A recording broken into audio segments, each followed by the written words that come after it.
Candidates ready for the fight. Voices loud, they take the stand. Who will lead us? The votes are in. It's time to see what this town is meant to be. Together strong, we'll cast our say. Build tomorrow from today. Side by side, we make the call. Every voice, it counts them all. A team of hearts with plans to share. For every soul, we're standing there.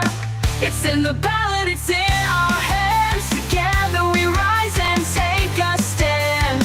For every dream, for every need, community spirit is our creed. The vote is here to pave the way. Working hard both night and day. Delivering hope, delivering dreams. We are the ones who fuel the streams. Every corner, every street, we bring the change that makes us meet.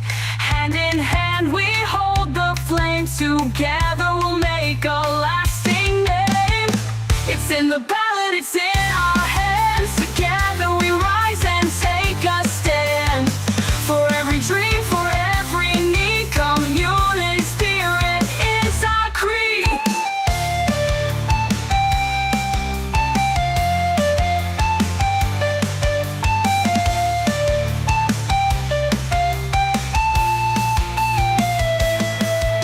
The vote is here to pave the way. Working hard both night and day. Delivering hope, delivering dreams. We are the ones to fuel the streams. Every corner, every street, we bring the... Good afternoon, everybody, and welcome to It's in the Ballot. Today we've got the Rangitāiki Community Board candidates here on vying of why you should receive one of their ticks. But with every election, there's one thing stepping in their way, and that's your vote. Okay,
so let's get ready to sit there and kick off with today's It's in the Ballot show. Bruce, you get to go first. Okay, sorry to our online audience. I've just been interrupted. So when we did our original planning, so this is pre-elections, we planned community board at 3 o'clock, Māori ward at 4 o'clock, was it general ward at 7 o'clock? So that was doing it. Are you another candidate? Jump on. Oh, and what name you are? Emmy.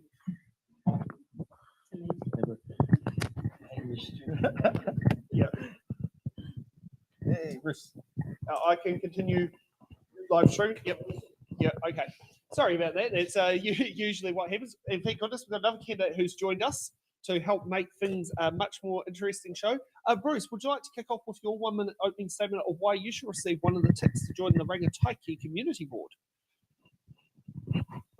Yeah, well, to those people out there, do you like living in your town? Because I like living in this town, and I like to see that it stays as a very nice town and looked after. Gardens and roadways, and that's basically why I'm here. Oh, that's short, sharp, and sweet. Yep. Okay, let's go for Storm. your 1 minute opening statement away, you should receive one of the ticks. Kia ora. Been here since I was 2. I've been to school here, Edgecumbe Primary, and now the Edgecumbe College is now known as Rangitāiki. I've coached many netball teams in our Edgecumbe area and represented our Eastern Bay Reps teams as well. My passion is Edgecumbe, but not only Edgecumbe. My passion is about Te Teko, Maratā, Awakiri, Otakiri, our little townships that don't seem to get much done at all. I'm not crucifying Whakatāne or Hopi, but I'm just saying that we need more stuff happening in our little areas than we do needing to go into Whakatāne. I just wonder why we pay for a swimming pool fee in our rates and library fees when we've got a library and a swimming pool that's open during the summer months. That was my question. I just think that our rates are really, really high, and I just need to understand why that is happening. So if you want to vote for me, go for it. If you don't, that's fine as well. It doesn't. I'm not going to die about it. Okay. So all the best. Thank you. That's all right. Okay. Next up, we have Stu. Yeah, so I'm Stuart McNally. I've got 3 young boys, 11, 9 and 7. All go to Edgecumbe Primary School. I also went to Edgecumbe Primary School. I was at Edgecumbe Primary School during the earthquake. Community is a pretty big thing for me and our family. The boys enjoy playing rugby and basketball and getting out and being involved. Certainly shows like in Te Teko, with the boys playing rugby there, and the whole community turns out. It's a big community that the Rangitāiki covers. Just want to be a part of it. I'm pretty rural and pretty common sense, pretty hands-on. So if we can vote me in, that would be good. Thank you. Okay, thank you for that. Okay, and next up we've got Hemi. Kia ora no tātou. Ko Hemi Brown ahau no Te Teko Te Kāinga no Hona, no Māpau. That's where I'm from. This is my 2nd term, and I'm really supporting all people. I guess it's the same thing. Farming communities, Māori communities, religious communities, arts communities. So across the board, I'm kind of supporting everybody in what they're already doing. But it's kind of a story about control, I guess. And if I look back on the history, and if I use as an example of 1215, when there was a king who was oppressing the people, the Magna Carta was written, and it came into the Bill of Rights. And so the community board is really an advocate or mediator between council and the people, so that they get a voice at the table. Nami kia koutou. Okay, perfect. Thank you for that. Okay, so we're going to sit there and get candidates to ask the questions that are related to your job will be as community board people. And we have boxes between 1 and 9. You can pick a box number and I'll get you a question. Bruce, what box number would you like to ask for your team of candidates to answer? Number 4 sounds good. Number 4. Let's go for number 4. So number 4 is C for Charlie. How will you stand for the community at the council table of issues where the council is not in support of them? Well, we'll just have to keep hammering on their door if they're not going to listen, basically. Yeah. We've got to just keep at them. Okay. Storm.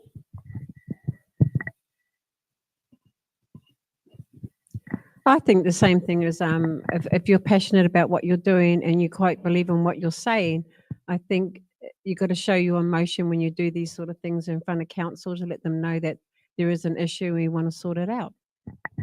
Okay. Stu.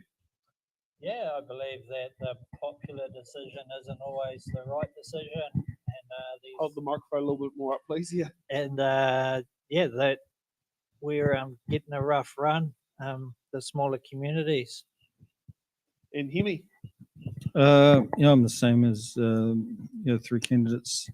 You have to advocate for some of the decisions that may not be what the community really likes, because we all get we actually all get a voice, but sometimes that voice is suppressed by some other people's thinking.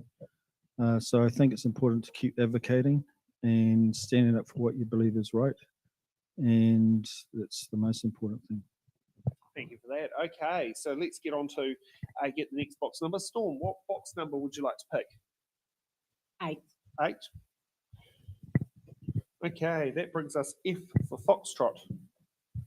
What factors currently support community gardens in your area, and what actions could be taken to improve or create new ones?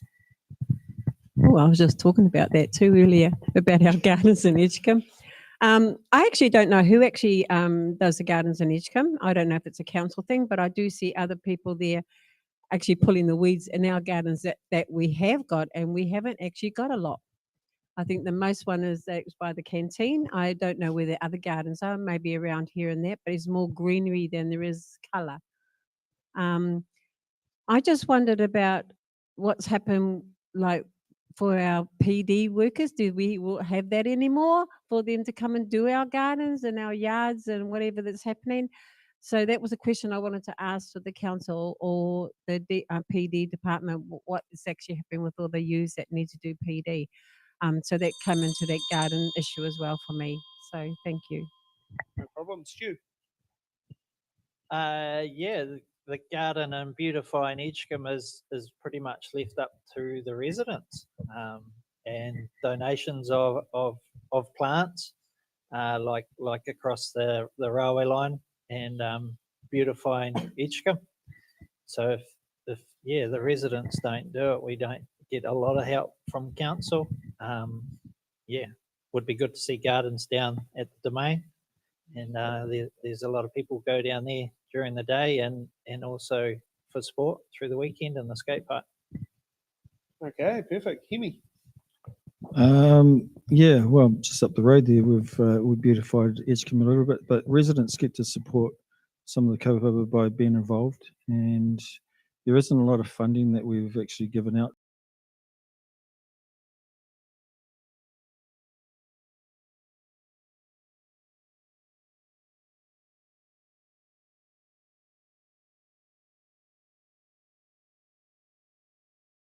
Urgency between, and depends on what land is actually available under the council. So I think that's a good thing we need to think about. Yeah. Okay, just hold on a moment. I've just had a connection loss thing shown up on my computer, but it may. I'm just checking to see what's showing up on the Starlink at the moment, because that's how. No, okay, we could be back going. Stu, not Stu. Bruce. Yeah, well, the small gardens that we do have around Edgecumbe are looking fairly nice, but one big bugbear I have is that railway embankment. I'd like to see that tidied up somehow. I don't know who's going to do it or how they're going to do it, but if we can get that railway embankment cleaned up, Edgecumbe will look a hell of a lot better. Okay. Okay, we will get on to that. Okay, Stu, what box number would you like? We'll go number 2. Number 2. Okay, we'll get the right camera on me. Okay, we have E for Echo. What community projects would you be happy to support for community board grants? Well, there's a lot of projects that need doing, and it's not just Whakatāne, it's all of the Rangitāiki plains that we cover all the way up to Manuahei and the Eco Trust and things like that need support. Yeah. Okay, Hemi. Well, I've got a whole list of things here, but I'll just read out 2 that I think are very important to me anyway. Youth and intergenerational hubs. I think intergenerational hubs are quite innovative, and they're actually helping to build more more connection between a hub and its community. And the other one is enterprise innovation, that sort of thing. The other one I think is climate change and resilience, especially through things that are affecting our community. We don't know really what what could happen in the future, but I think we need a bit more planning around communities who can support each other with a bit more connection between the council and the communities as far as emergency. The last one is homelessness. We haven't had it here in the Edgecumbe, but if the prices go up, it'll come. Okay, Bruce. Yeah, well, I'm not quite sure what community project we could go for in Edgecumbe, but I think we could look to some of our outlying communities like Tickle, because they haven't had a hell of a lot done there, and find out what they would like to have put in their town, and maybe we can lead up to it and get something done. Okay, perfect. Storm. I'm in the same inkling as Bruce. I think that knowing in my kōrero at Maratā that Te Toko is a gateway to our Eastern Bay, and it's not a very exciting town to drive through when you go through it. But my other project is in Edgecumbe here is that walkway on the Rangitāiki River. It's dangerous. Mums with prams cannot get up there. They can't get off there because the ramps are so steep and so slippery, and it's only got loose stones. So why have we got a walkway that's got loose metal when Whakatāne's got a whole walkway of concrete from the bridge right to the heads? That is my biggest concern. They put a walkway there, but it's not friendly user, and I'm really a stickler on that one because I take my great children up there on the pram, and it's dangerous. Thank you. Hemi, what box number? Number one for Te Teko. Oh, fair enough. Okay, we got G for Geyser. What would your role entail overseeing the planning, regulation, and implementation of traffic, parking, signage, and related policy changes, including community consultation processes? You asking me? Yes, Oh, start off okay. with you. All right. Yeah, all candidates Okay. get them, but you 59 seconds. Sorry. I had a couple of things that I thought really interesting. One is disability access, because a lot of our older people don't really have mobility. They have a lot of mobility issues. And one of the biggest ones I find that's very impractical is parking spaces, especially between, I think they're like half, maybe 30 centimeters apart before the door. And I think that's a real issue. But that's not really over here in this area, because we got a semi-rural farming community. It's a lot easier, but for other people. Safer parking, yeah, you're getting cramped out of your car. I think there's a little bit of oversight on behalf of the council, and I think we need to do more for the people with their parking issues. May not be so, might be in Maratā. Here we don't really have that much issue, but I think overall in the Rangitāiki, I think we need to consider some of those things. Okay, Bruce. Yeah, well, I don't know what my role would entail in overseeing the planning, regulation, and implementation of these things. But yeah, you got to dive in and investigate every bloody thing. But I wouldn't know what my role would entail. We'd have to investigate. Yeah. Okay. Storm. I'm sort of in the area that Bruce has done, but I did have a concern about the bus stop that's at the end of Rata Ave, which was changed from the church at the back. If a lot of you wouldn't know this, but our elderly people that live in the units there come across this pedestrian cone and then have to come down Rata Ave, stand on a grass verge and wait for the bus to come. We've got a lot of elderly people that use that bus, and there was an incident, there was a couple of ladies that they had walkers, so when they get off the bus, it's on a grass verge, no cover, it's raining. So they've changed that area, and I don't know why that's changed. And I just actually looked at these elderly people trying to get off the bus, and sometimes the bus drivers come out and help them, but other times they don't. And to me, we're going to have a nasty accident. One of those ladies come off on their walker on the grass verge, face down on concrete, the footpath. So that was my concern about that. It sounds like you definitely need to have a concrete pad put in there. Definitely. Yeah. No, I've got a friend who's in a wheelchair, and a grass verge means the bus stop's inaccessible. Yeah. Yeah. But it's not only that, it's trucks come down our road on Rata Ave, truck and trailer, and the school kids are coming across the pedestrian crossing at the same time.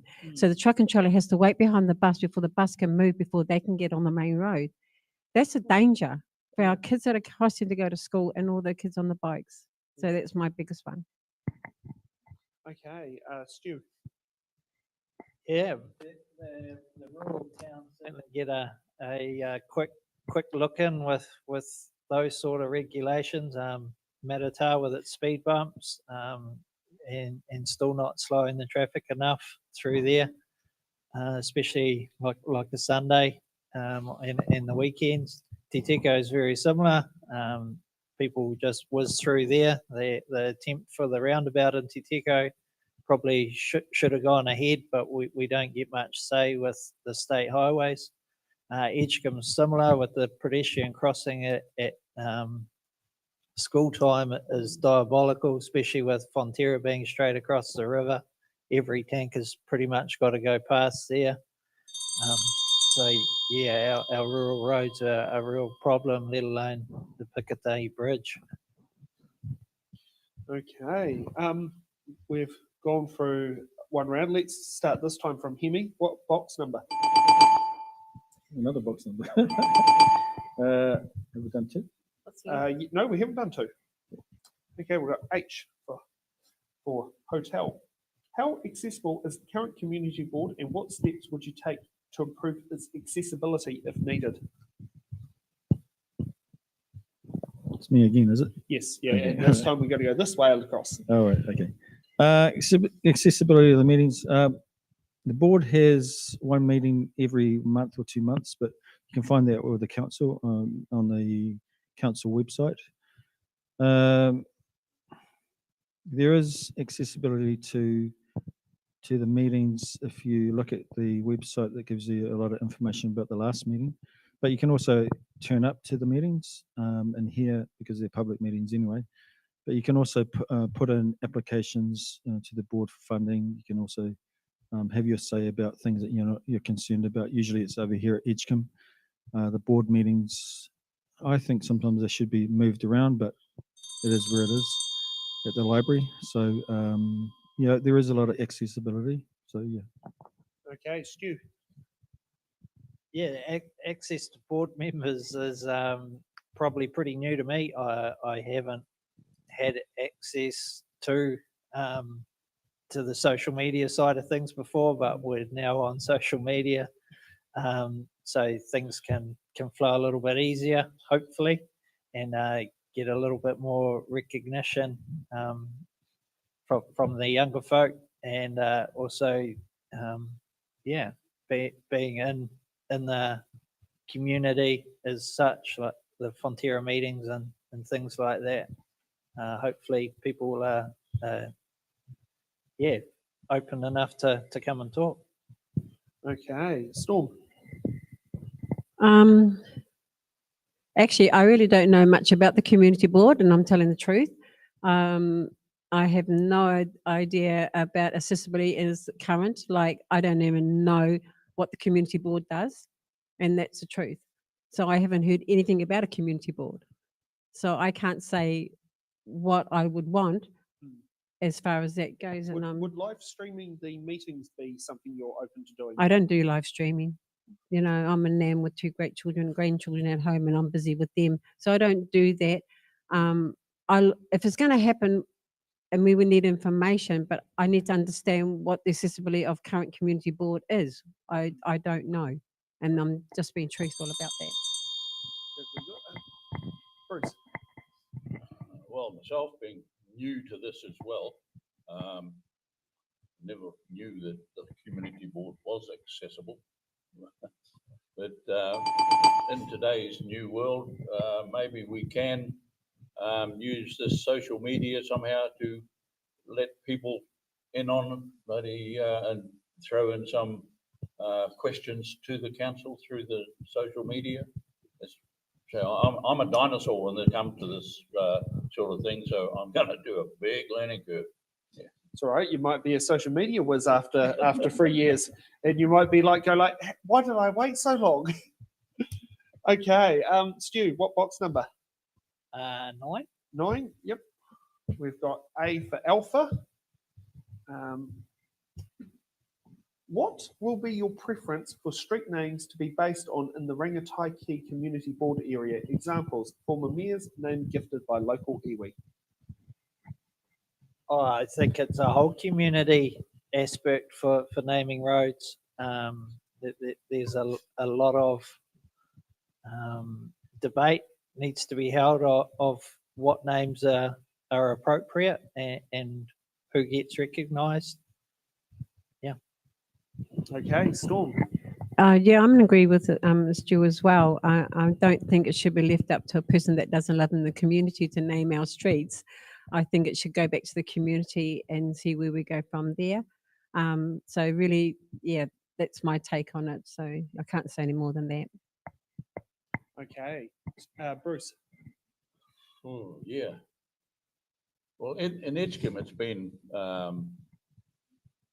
the native tree names, basically because of the sawmilling that happened in Edgecumbe. It's but the wider community, it's just from what or who had lived in that area, roads were named after. A lot of them were when soldiers returned. They had a community, they had a road named after them, sort of like soldier settlement. Well, at one stage, we had 3 of them until they decided to change one of them to Pūtiki. It used to be originally going to be soldier settlement, but they changed Pūtiki, which I believe was a Maori form of warrior. But there again, street naming, road naming, it has to be a consultation with the community. Himi.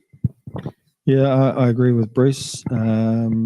Soldiers Road is really a settler's road or Soldiers Road. It's a form of historical narrative that goes back to the World Wars, and it represents the people who kind of fought before they came back. And so those roads are historical, and they mean everything to some of the people that lived and represent some of the stories. And I think those are important, really important. Local leaders, you could say land-based names, commemorative names, but those are important to get the story around why you want to put up a street. So there's an argument that a few years ago, I don't know the true or the full story, but they wanted to create a name called Peach Street, just because of the name, or something to do with Cake Street. And I find that a little, and some of the people in the community found it a little bit strange because it had no connection to the people themselves and to the whenua, to the land, and to any historical story that they could connect with. So I think when we're talking about those sort of things, we need to really consult with the people and find out, does this make sense? Does it not make sense? If it doesn't make sense, then should we be actually applying that to the community? So I think that's important to think about. Yeah. Okay, Storm. What box number? Oh, whatever you pick. Okay, Because I that don't know works. what That's to easy. We got D for Delta. How willing are you to work with local hapu and iwi at the community board level? Oh, definitely. Bruce? Well, that's a simple answer. I think they need a word. I think they need a voice as well. And I'm just going back to my sister-in-law, Lorraine. So, and she's actually done so much stuff in around Te Teko and KK. So I'm just getting influenced by her. And I definitely think they do need a voice. Okay, Bruce. Well, I say yes, we need to work with the local hapu and iwi here in the community, at a community level. They can't be left out in the cold. We got to work with them. Himi. Well, of course, I'm Māori. So, oh yeah, okay, right, yes. I think it's okay. So I'll be as quick as I can, but I didn't support the Māori wards for a reason. One is that the ward, or Rangitāiki ward 2001, the legislation act was about a ward. You can have a hospital ward, you can have a lawyer, that's also called a ward. to look after somebody. But the state actually has an interest in our people, and that's why they created the Māori Ward Act 2001.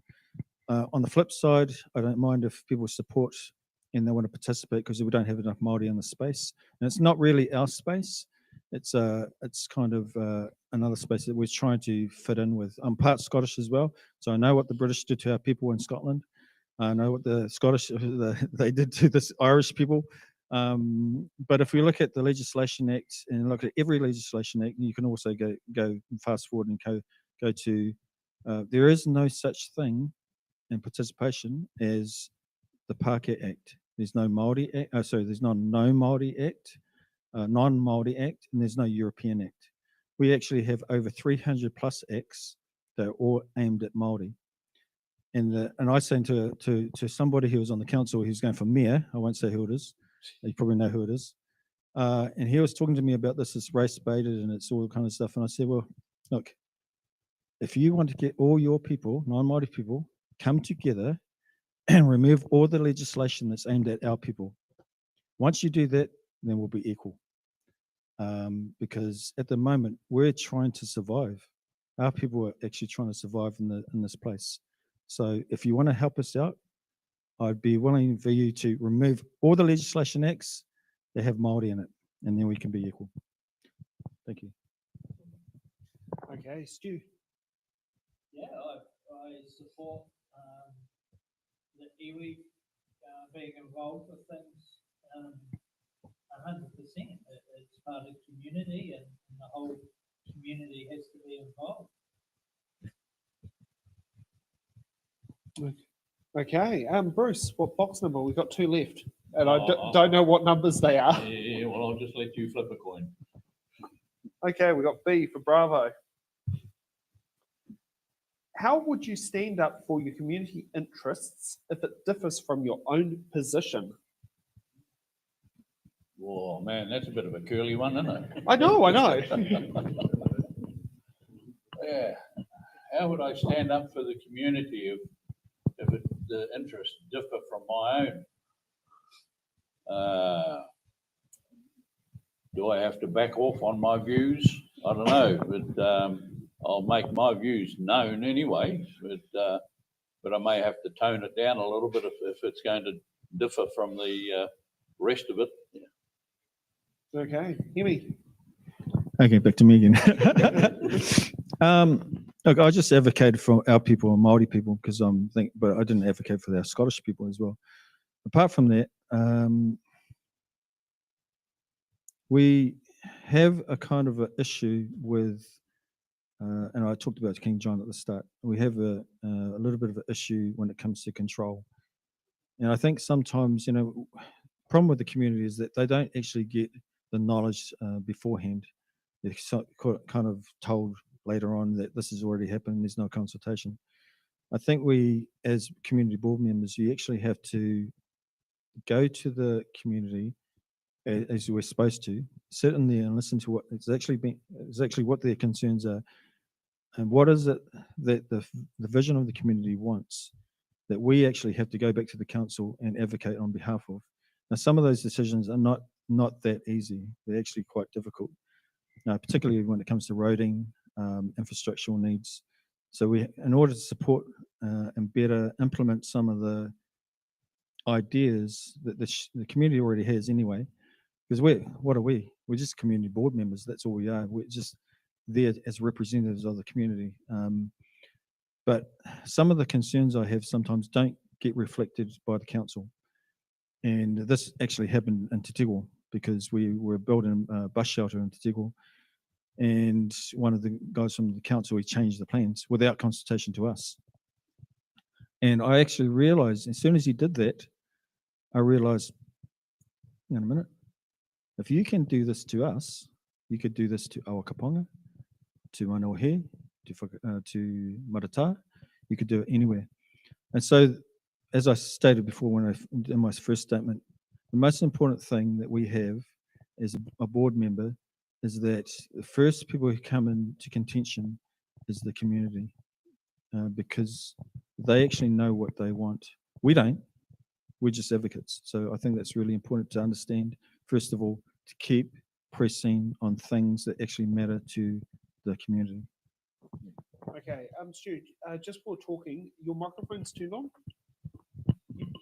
Okay, yeah, go ahead, try talking. No, I've just had Laura saying turn your mic up, but yeah. It's on. Oh, I think it's on. Yeah, it's on. No, right, No.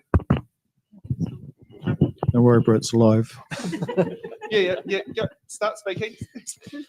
Yeah, so I'm probably a team player, I suppose you'd call it. We have staff and we belong to a cooperative in Fonterra. I know that my view is not always the same as everyone else's view. I'll always ask why and try and get both sides of the story, because sometimes the other side of the story's not told or we're not told. So yeah, I think it's important to hear both sides of the story. Okay, Storm.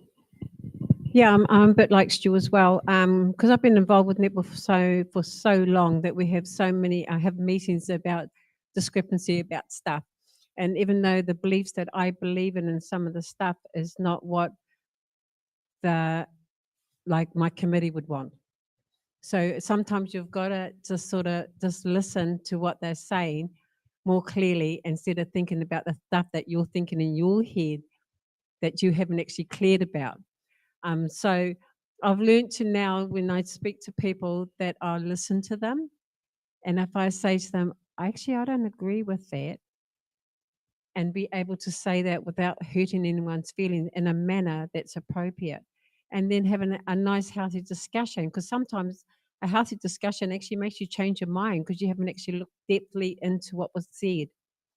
And so I've learned to be patient and don't argue straight away about the situation. I'd rather just sit and wait and listen and then make a decision after that. But it's not always the right decision that they want to hear, but it's not the right decision that I want to hear from them as well. But it's just compromising with one another. So that's what I would do. No problem. Thank you for that. Okay, we've got one last card. It's no point asking you guys what box number because it's only one. It is question I. How could the community board contribute to civil defence and emergency management in our area? And we'll start off with you, Storm. Listen to the people. I'm just going to go about the flood, okay, in Edgecumbe here. All right. And it's an incident that I did that I was working at the doctor's at the time, and I had a client that come in and said, Storm, you need to go up to the riverbank and have a look at it. And I go, why? He said, because it doesn't look great. I said, yeah, I went up there last night and the water's pretty high. Yeah, it's fine. He said, no, you need to go. So I went there and I stood at the bank there, and there was these two guys in their high vis standing there looking at this water coming out that block bridge that should have been fixed up 30 years ago. And I said to him, excuse me, I just work at the doctor's. I'm just wondering what you guys are doing. He goes, oh, we're assessing the situation. I said, assessing the what? He said, oh, assessing the water. I said, okay. Don't be offended by what I'm going to say to you. I said, but you standing there assessing that water coming out of there, it's actually pissing out faster than you fellas can piss. And you need to do something right now. And they just looked at me and said, oh, we're sorting it out. So I hopped in my car, went back to the medical center, told the people in the doctors there, you need to go home now because that bank is going to go. Half an hour later, it was on the radio, the bank is now bursted. So I go on my instinct, and that really angered me because, and the good thing about that whole situation, it's about the danger of that the college and the primary school had actually cancelled school that day. Because what would have happened if those kids were walking along the riverbank like they would do? And we could have fatalities. As it was, we should never have had that bank breach like that because that was in the 20-year plan to be fixed, and it was on the 30th year. So, yeah, I'm not happy about that because it was my whole house, my whole town, myself affected by the flood, and a lot of people. And I was really kind of hooky for everybody, including myself, and having to look for accommodation for myself and my family. You know, they didn't help. We had to go out. They didn't help about insurance. They didn't help about anything. And that really frustrates me when people don't listen to the people on the ground floor. So I'm sorry, I'm quite emotional about that stuff. It's all right. You put a first-hand experience as someone from Wellington. all I saw was what was on TV. Mm. You've opened my eyes up because we've seen our own local versions of it. Yeah. So yeah, it's yeah, I know. How long ago was it? Oh gosh. 8 8 years? years. Yeah. 8 years. Yeah. Yeah. I remember it was big at the time. Yeah, yeah. It's Yeah. like yeah, but that's something. It's that and the earthquake for Edgecumbe have always stuck in my head Yeah. as a non-local, knowing that. Yeah. Stu, Oh, what was the question again? how can the community board contribute to civil defence and emergency management in our area? Yeah, so I guess we throw a little bit of a rural perspective amongst it, and it was tractors and trailers that came to town to save the residents of Edgecumbe. If that had happened at night, it would be a completely different story. Similar in the Edgecumbe earthquake, it was community that had to find generators, had to find water pumps to get stock water. Yeah, I suppose the difference between the rural towns is they've got no one else. We relied on Whakatāne for the Edgecumbe flood meeting, and they didn't even have sound in the hall. No one could hear a bloody thing that was talked about. So yeah, the civil defence thing in Edgecumbe and the Rangitāiki Plains is a pretty touchy subject, I'm afraid. Bruce. Yeah, how can the community board contribute to civil defence? Well, the community board in itself are basically an untrained bunch. So what we would need to do is liaise with the services that are available, fire service and that sort of thing, because we as a board can't do jack shit. But we need to liaise with those who know what they're doing with that sort of thing, and then that they can direct us to what to do. That's the best way the community board can contribute. Himi. The last guy. Needed a civil emergency plan for the seating arrangements. We actually already have a civil emergency plan in place. I don't know how effective it is, but it is actually available. I think we need to look across the board a bit more at some of our implementation when it comes to social media platforms, Facebook, TikTok, all those kind of networks, to kind of bridge the gap between the council and the community, especially when it comes to emergency.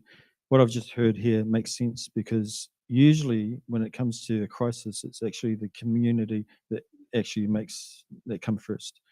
Council actually, I don't know where they are, but we're meant to be the go-between by the community. Which brings me to mind that it's usually the community that make these adjustments first, and particularly up in Manawa here, we had a problem with the road. And then one of the business owners, I was actually at the meeting in Manawa here, one of the business owners stated that he actually had to get his own pipe, not paid for by the council, get his own pipe and put it in the road for the culvert. And because it would have taken a week at least, and that road would have been a dead duck. So that shows that the community is actually well ahead of the council. And I think that there's an important lesson there, that if the community is actually a step ahead of the council, then we need to do more to work with the community to make sure that their needs are heard all the time when it comes first. That's my thinking anyway. Okay, thank you for that. Okay, now let's get ready for our one and only hard-hitting question.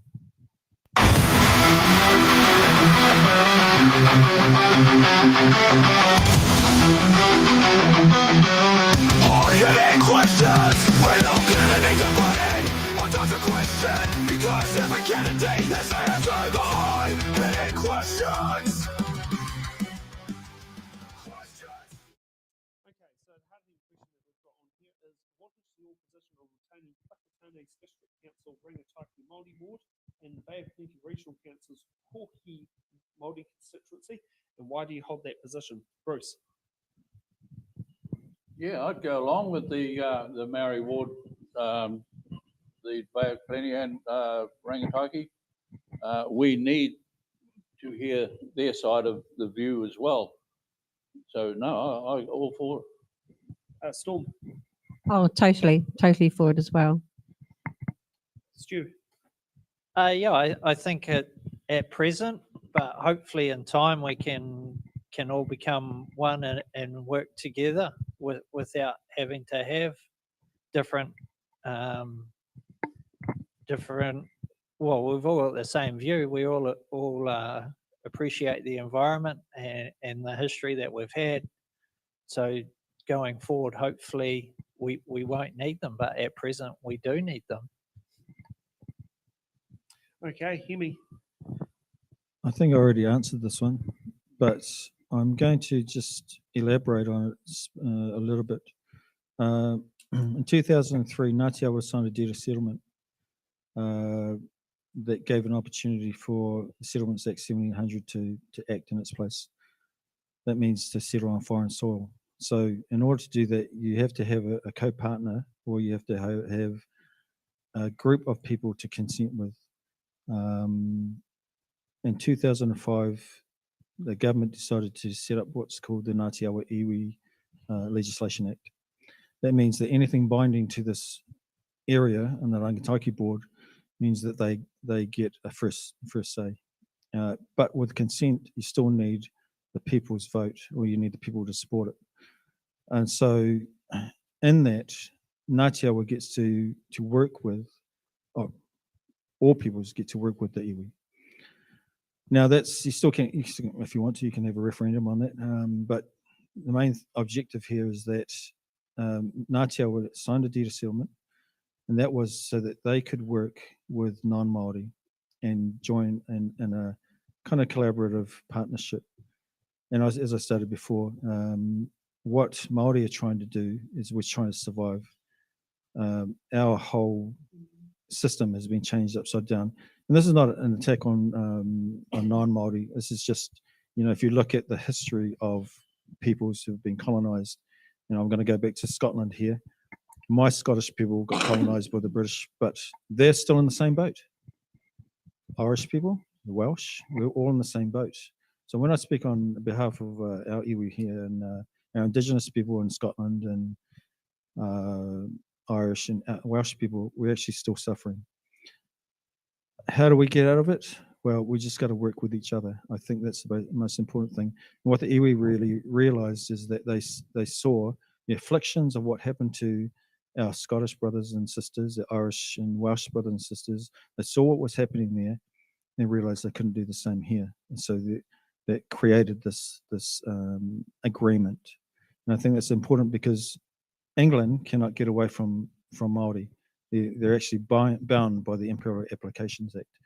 So I know about this because I do litigation. So and that's important to how we move forward in the spaces that we are, because if we don't understand those fundamental ideas, we're going to trip up and get into or misled, and there's going to be some kind of miscommunication. So I think it's really important for both peoples that we understand the context of what we're trying to achieve.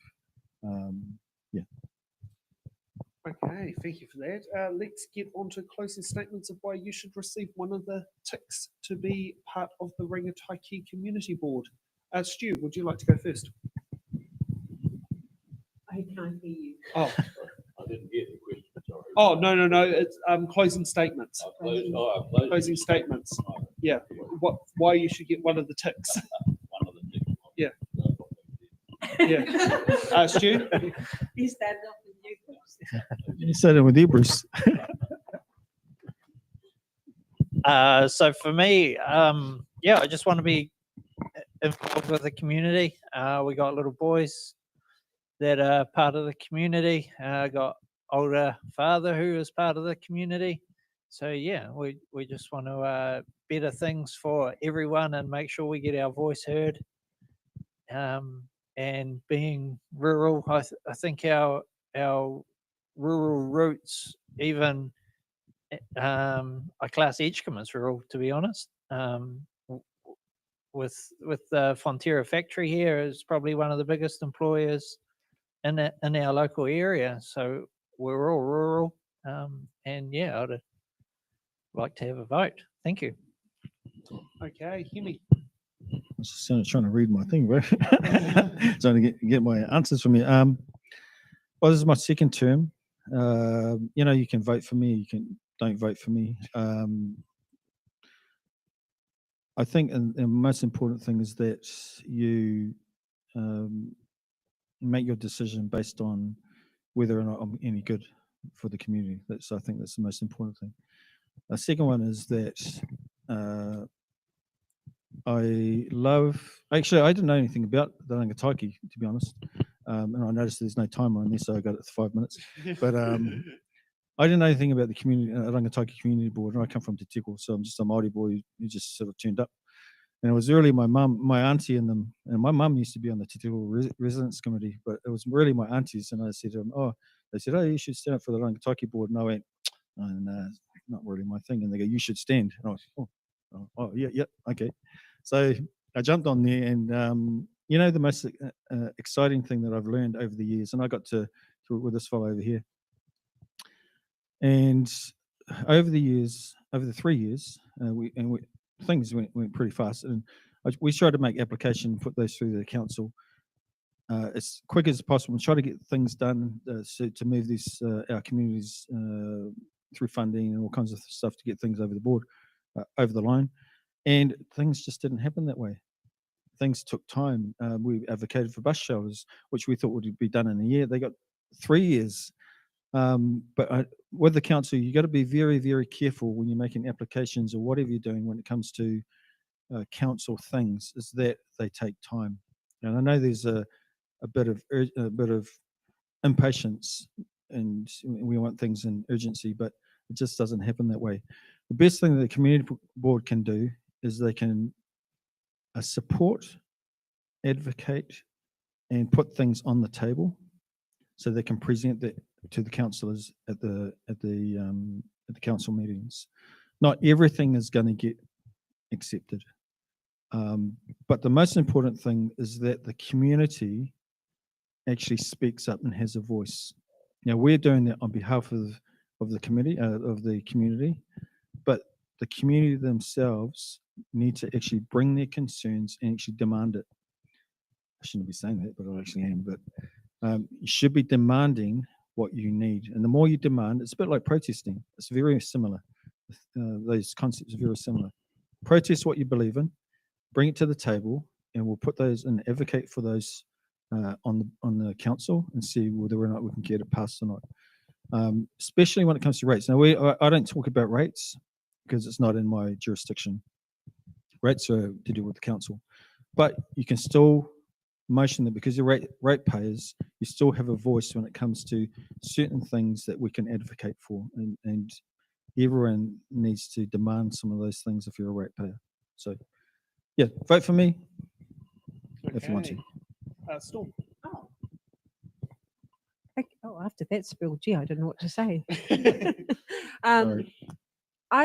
I don't know. I just decided to come on the Rangitāiki Community Board because I've got a passion for Edgecumbe, and not only that, the outside-in areas as well. Te Teko, Tamahui, Awakeri, Otakeri, all the little townships that are around our area, and I'm always been passionate about that area. That's why my husband and I packed up from a building in Whakatāne and moved back to Edgecumbe, because our kids loved Edgecumbe, and now my kids have been at school through here as well. So I'm a long-time resident here in Edgecumbe, and it's always been a passion of mine. I don't know why I stood, because this one person came up and said, "Why don't you stand for the Rangitāiki Board?" And I'm looking at his eyes right now, and I go, "What? Why me?" He says, "Because Storm, you've been around for a very long time." I said, "Oh, thanks for that." And I'm looking at you over there, and I said, "I'll just think about it." But the more I thought about it, I thought, yeah, maybe there is something I can do. I said, I don't know what, but just having a voice, just being a female. I know there's another lady on the board as well, but I just have a passion for people, for the community. And that's all I can say. Like, if you vote for me, you vote for me. If you don't, that's fine. I'm not going to cry crocodile tears if I don't get on because I've got plenty of other things to do in my life. Okay, so, but it's entirely up to you what you think and who you want to be on your Rangitāiki community board. Okay, so it's up to you guys. Thank you. Okay, Bruce. Yeah, well, I'm a newbie to this, first time up. How did I get here? Well, I had a person knock on my door one day too, a retiring board member, and he said, "You want to think about going for the board?" Well, I've thought about it, so I've thrown my hat in the ring. But I do have a passion for this area. I grew up here. I did an apprenticeship with one of the butcher shops that used to be here in Edgecumbe. So I got to know the community 60 years ago, and it needs to keep on going as a good community. And I'll be someone's voice if they want something heard. Okay, thank you for that. Okay, well, for the voters of the Rangitāiki Community Board, you have 6 ticks. I'd like to thank our candidates for coming here today to put their feet to the It's in the Ballot fire. It's not easy to jump in front of a camera and be live streamed to the whole world, but the good news is all candidates here will have their lovely views ready available for the Rangitāiki Ward voters who could, not Rangitāiki Ward, Rangitāiki Community Board voters who could not be here today in person can watch online between now and election day. Also like to thank Jack, who has helped set things up for today to make things work. Awesome, Jack. Yeah, and also like to thank Laura for being our remote editor, coming all the way from Ikitahuna, sitting there making this work, and also Stacey for doing our graphics, Nick for being our candidate liaison, and Helen for doing the questions, and Carol for doing the, was it one part of the social media, and Laura for doing the other part of the social media to make things happen. We're planning to be back at 4 o'clock for the Rangitāiki Māori Board. Fingers crossed, we'll have a show going. We've had one apologies and one that I think is coming, but you never know if it's in the ballot. Some things, you get some nice surprises on the day. Have a good evening.